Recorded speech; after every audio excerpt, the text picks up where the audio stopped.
So the first requirement for a good expectation is to understand that you have one.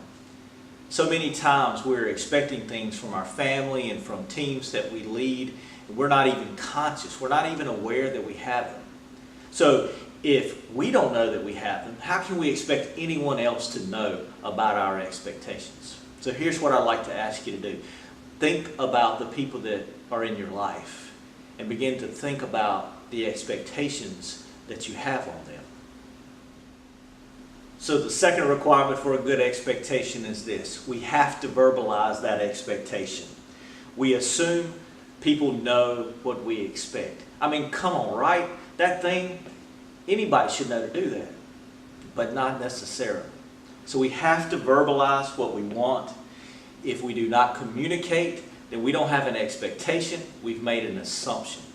So the second thing is this, we have to verbalize our expectations. So the third requirement of a good expectation is this, it has to be practical and doable.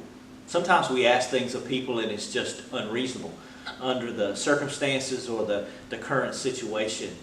And so I've listed it third because one, you have to say it out loud and you have to get some feedback from that person before you realize if what you're asking truly is reasonable and doable. So the final requirement is this. The expectation has to be agreed upon. It sounds something like this. I need you to be on time, or I need you to be prepared when you come, or I need you to clean up after you're done.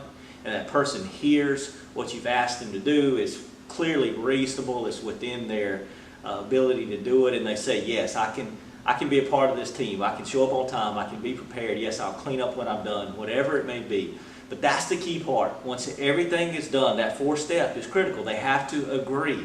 And once they agree, now we've got a valid expectation. So let's review. There's 4 things you have to have.